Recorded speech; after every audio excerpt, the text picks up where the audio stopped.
ദൈവത്തിൻ്റെ പരിശുദ്ധനാമം വാഴ്ത്തപ്പെടുമാറാകട്ടെ. നോമ്പുനാളിലെ ധ്യാനത്തിലേക്ക് ഏവർക്കും സ്വാഗതം. അല്പസമയം ചിന്തയ്ക്കായി എടുത്തിരിക്കുന്ന വിഷയം നന്ദി അർപ്പണം എന്നതാണ്. അതിനാധാരമായിരിക്കുന്ന വേദഭാഗം യിരെമ്യാ പ്രവാചകന്റെ പുസ്തകം 32-ാം അധ്യായം 16 മുതൽ 25 വാക്യങ്ങൾ. കുറുവാക്യം കൊലോസ്യർക്ക് എഴുതിയ ലേഖനം 3-ാം അധ്യായം 15-ാം വാക്യം. ക്രിസ്തുവിന്റെ സമാധാനം നിങ്ങളുടെ ഹൃദയങ്ങളിൽ വാഴട്ടെ, അതിനായല്ലോ നിങ്ങളെ ഏകശരീരമായി വിളിക്കപ്പെട്ടും ഇരിക്കുന്നത്. നന്ദിയുള്ളവരായിരിപ്പിൻ.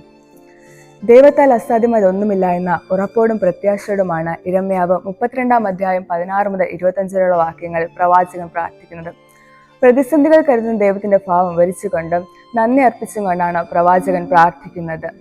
ദൈവസന്നിധി നമ്മുടെ ആവശ്യങ്ങൾ നിർത്തുന്നുപരിയായി ദൈവിക പരിപാലനത്തെ നന്ദി അർപ്പിക്കുന്ന ഒരു പ്രാർത്ഥനാ രീതിയാണ് ഇവിടെ കാണുവാനായിട്ട് സാധിക്കുന്നത്. ലഭിക്കേണ്ടുന്ന പട്ടിക നിരത്തിനുപരിയായി ലഭിച്ച നന്മകൾക്ക് നന്ദി അർപ്പിക്കുന്ന പ്രാർത്ഥനാ സന്ദർഭമാണ് പ്രവാചകൻ നമ്മെ പഠിപ്പിക്കുന്നത്.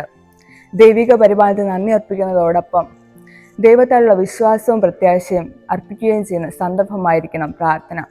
യഹോവേ ദൈവം കൃപയുടെയും സ്നേഹത്തിൻ്റെയും കരുതലിൻ്റെയും ശക്തിയുടെയും ഉറവിടമാണ്. ആ ദൈവം കഷ്ടതയുടെ മിസ്രയീം ദേശത്തു നിന്ന് ഇസ്രായേൽ ജനതയും പാലും തേനും ഒഴുകുന്ന കനാൻ ദേശത്തേക്ക് നയിച്ചു. എങ്കിലും അവർ ദൈവത്തിന്റെ വാക്ക് കേൾക്കുകയോ ന്യായപ്രമാണം അനുസരിക്കുകയോ ചെയ്തില്ല. ഈ നന്ദികേട് അവർ അനർത്ഥത്തിലേക്ക് എത്തിച്ചു. ജനത്തിന്റെ നന്ദികേട് തിരിച്ചറിഞ്ഞ് പ്രാർത്ഥിക്കുന്ന പ്രവാചകനെയാണ് ഇവിടെ കാണുവാനായിട്ട് സാധിക്കുന്നത്. ഒന്ന് ചിന്തിച്ചു നോക്കിയേ, ദൈവം നമ്മെ എത്ര കരുതലോടെയാണ് വഴി നടത്തുന്നതെന്ന്. എങ്കിലും നാം ആ ദൈവത്തിന്റെ വാക്ക് കേൾക്കുകയോ ന്യായപ്രമാണം അനുസരിക്കുകയോ ഗൗരവമായി കാണാറുണ്ടോ?